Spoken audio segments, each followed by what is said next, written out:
Hello बच्चों, स्वागत है आपके अपने यूट्यूब चैनल MF2 पर। त्रिकोणमिति के 4 वीडियो हम लोगों ने पिछले क्लास में क्लियर किए हैं। आज हम लोग त्रिकोणमिति के अनुप्रयोग से संबंधित 10 से 12 सवाल लेकर के आए हैं।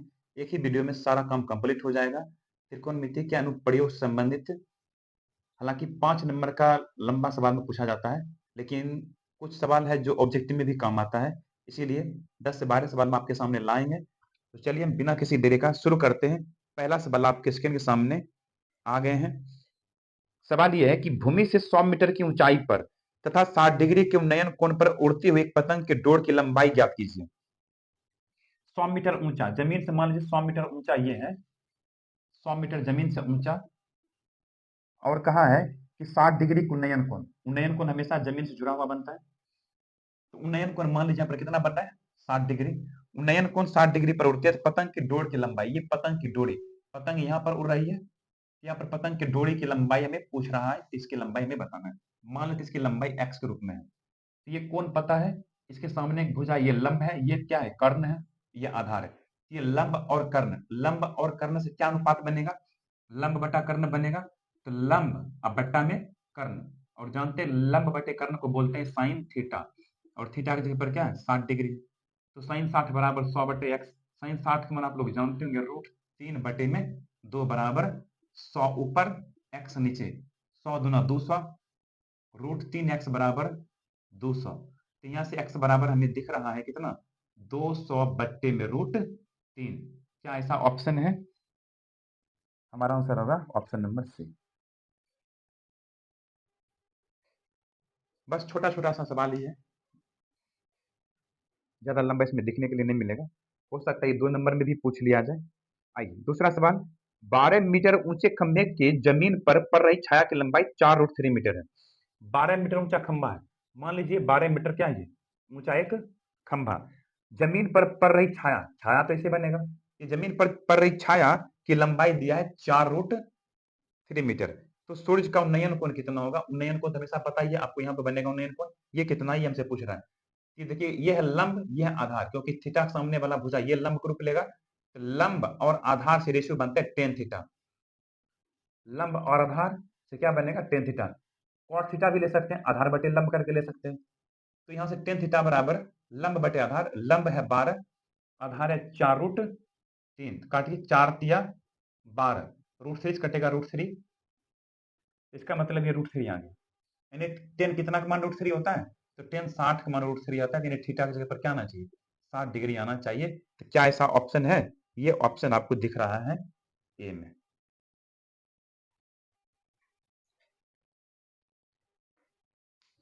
अगला सवाल है कि किसी मीनार की ऊंचाई 10 मीटर है, जब सूर्य का उन्नयन कोण 45 डिग्री हो तो मीनार की छाया की लंबाई क्या होगा। यहाँ पे मैं सॉल्व कर लेता हूँ इसको। मीनार की ऊंचाई 10 मीटर दिया है और सूर्य का उन्नयन कोण 45 डिग्री हो, तो मीनार की छाया की लंबाई कितना होगा, छाया नीचे बनेगा, इसकी लंबाई हमसे पूछ रहा है। ये थीटा दिया हुआ कितना 45 डिग्री, ये 45 डिग्री दिया हुआ है, और हमसे इस छाया की लंबाई हमसे पूछ रहा है, समझे। तो जब कभी भी ये 45 डिग्री दिया जाए तो ये भी 45 ही होगा, ये 45, ये 45, दोनों भुजा बराबर है, सॉरी दोनों कोण बराबर है, तो दोनों ये भुजा भी बराबर होंगे, ये दोनों भुजा बराबर होंगे, अर्थात ये 10 है, तो ये कितना होगा, ये भी होगा 10 मीटर। आंसर अपना होगा जो कि दिया है डी नंबर में। ये बात आपको ध्यान रखना है कि जब दो कोण बराबर होता है, एक भुजा भी बराबर होता है, और जब भुजा बराबर होता है तो दोनों कोण भी बराबर होता है। तो इस स्थिति में जितना ये होगा उतना ही ये भी बनेगा, अर्थात छाया की लंबाई भी 10 मीटर ही बनेगा। ऑप्शन नंबर डी अपना आंसर होगा। अगला सवाल है कि यदि एक उदग्र खंभे की ऊंचाई तथा उसकी भूमि पर छाया की लंबाई समान हो तो सूर्य का उन्नयन कोण क्या होगा, सूर्य का उन्नयन कोण कितना होगा। अभी देखिएगा, अभी तुरंत बताए थे कि ये खंभा की लंबाई और छाया दोनों अगर समान हो, जब ये दोनों समान होगा खंभा और छाया की लंबाई, तो हमेशा 45 डिग्री का ही कोण बनेगा। तो आंसर होगा 45 degree, option number C answer हो जाएगा। अब इसे मिटा लेते हैं पहले। अगले सवाल पे गौर कीजिएगा। सवाल यह है कि दो खंभा है, एक 13 मीटर ऊंचा और 7 मीटर ऊंचा। एक 13 मीटर है, मान लीजिए 13 मीटर ऊंचा है, और एक 7 मीटर मान लीजिए ये दिया हुआ है कि 7 मीटर, और समतल जमीन पर ऊर्ध्वाधर खड़ा है, ये समतल जमीन पर ऊर्ध्वाधर यानी सीधा खड़ा हुआ है, ये दोनों दोनों खड़ा है ये, और दोनों के पादों के बीच की दूरी, दोनों की जमीन के जो आधार है उसको पाद कहा जाता है। ये आधार जो है कितना दूरी पर है, ये दिया हुआ है 8 मीटर की दूरी पर है।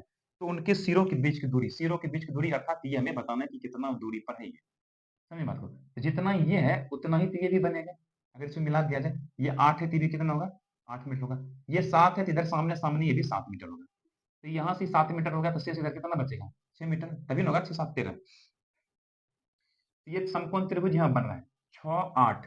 ये कितना बनेगा, ये देखिएगा, ये होगा 3 दूना 6, 4 दूनी 8, 2 2 मिल रहा है, यहाँ 3 है यहाँ 4 है, ये बनेगा 5, 2 गुना हो जाएगा, 5 दूनी 10 मीटर अपना आंसर हो जाएगा। एक त्रिक संख्या आपको याद होगा 3 4 5, इसमें 2 से गुना कर दिए तो 3 दूना 6, 4 दूना 8, 5 दूना 10, ये भी क्या है, त्रिक संख्या है। तो अगर आधार ये है, लंब ये है, तो कर्ण ये होगा, यानी कि कर्ण कितना आ जाएगा अपना 10 मीटर आंसर हो जाएगा।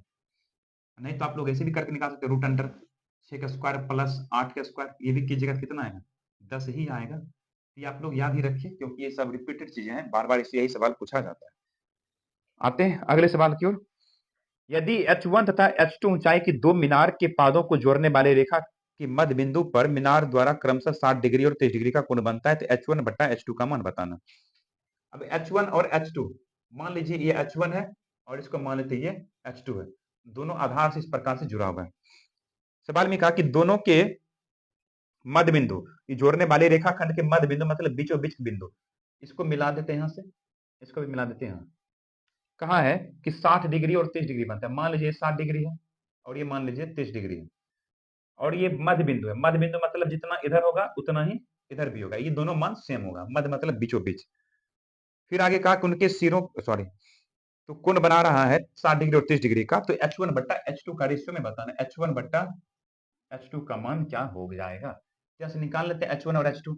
ये देखिए 10 60 यानी लंब बटे आधार, 10 60 डिग्री बराबर लंब बटे आधार, आधार क्या है x है।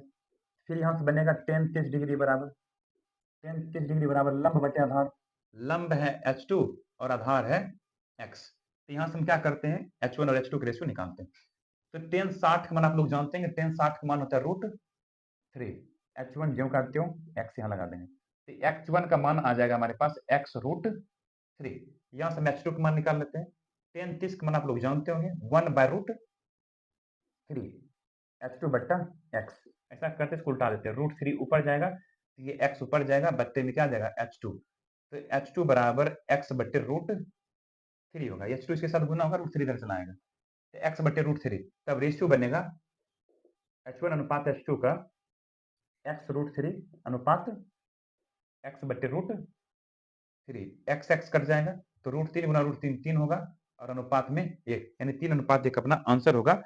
यह है ऑप्शन नंबर ए में दिया गया। अगला सवाल देखिएगा, सवाल यह है, यदि एक उदग्र खंभे की छाया की लंबाई खंभे की लंबाई का √3 गुना है। एक उदग्र, उदग्र मतलब सीधा खंभा है, उसका छाया ये है, तो छाया की लंबाई खंभे की लंबाई का √3 गुना, खंभा की लंबाई अगर h है, इसका √3 गुना ये छाया दिया हुआ है। और हमसे पूछ लिया कि सूर्य का नयन कोण कितना होगा, यहाँ पर कितना डिग्री कोण बन रहा है, ये हमसे पूछा जा रहा है। तो यहाँ से देखिएगा लंब आधार, यानी कि टेन थीटा या तो कॉट थीटा लगाना है। टेन थीटा बराबर लंब ये स्वरूप में आधार √3h, टेन थीटा बराबर 1/√3, टेन थीटा, टेन कितना का मान 1/√3 होता है, 10 30 डिग्री, तुलना करेंगे तो थीटा की जगह पर क्या आएगा 30 डिग्री आएगा आंसर अपना, जो कि दिया है बी में। त्रिकोणमिति के अनुप्रयोग संबंधित बहुत ही अति महत्वपूर्ण सवाल पूछा जाता है ये सभी, और ये कंपटीशन के दृष्टिकोण से भी बहुत ही महत्वपूर्ण है, क्योंकि प्रतियोगिता परीक्षा में डेफिनेटली ये पूछा ही जाता है इस तरह की चीजें। चलिए अगले सवाल की ओर। सवाल यह है कि एक आदमी 24 मीटर पश्चिम जाता है और फिर वह 10 मीटर उत्तर जाता है। मान लीजिए ये आदमी 24 मीटर पश्चिम गया, फिर वो कहा है कि 10 मीटर उत्तर जाता है, उत्तर इधर 10 मीटर उत्तर जाता है, तो फिर कहा क्या कि सूर्य का, सॉरी, वह अपने प्रारंभिक बिंदु से कितने दूर, प्रारंभिक बिंदु यहाँ है, यहाँ से कितना दूर पर है ये हमसे पूछ रहा है। ये देखिएगा 24 10, तो 24 को अगर तोड़ेंगे तो 12 दूनी 24, ये हो गया 5 दूनी 10, 2 2 मिल रहा है, तो 5 12 और 13 ये ट्रिपल एक्ट होता है, तो इसको भी दुगुना कर दीजिए, 13 दूनी 26 मीटर अपना आंसर होगा। ये आप याद रखिएगा, 5, 12, 13 ये त्रिक संख्या है। अगर इसे आप याद रखते हैं तो जल्दी कर लीजिएगा, नहीं तो कैलकुलेशन करना पड़ेगा। और इसका दुगुना 10, 24, 26 ये भी क्या है, ये भी त्रिक संख्या ही है, इसे भी आप याद रख सकते हैं।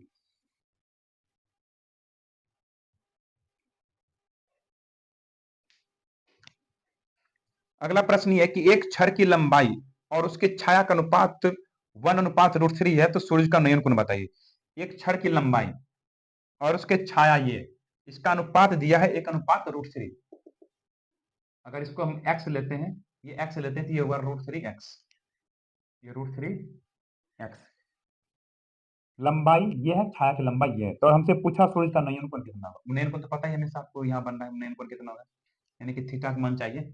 लंब और आधार, या तो आधार बटे लंब जो लेना है ले सकते हैं। टेन थीटा बराबर लंब बटे आधार √3x, एक्स एक्स कटेगा तो यहाँ बचेगा 1/√3। टेन कितना का मान 1/√3 होता है, तो आप कहोगे टेन 30 का मान 1/√3 होता है, यानी थीटा की जगह पर कितना होना चाहिए, 30 डिग्री होना चाहिए। ऑप्शन नंबर ए अपना आंसर हो जाएगा। तो इस तरह से हम लोगों का पूरा त्रिकोणमिति का अनुप्रयोग से संबंधित सवाल क्लियर होता है। इन सारे सवाल को प्रैक्टिस कर लीजिए अच्छे से, बस आपको एग्जाम में इसी में से देखने के लिए मिलेगा। तो ठीक है, चलिए मिलते हैं अगले वीडियो में।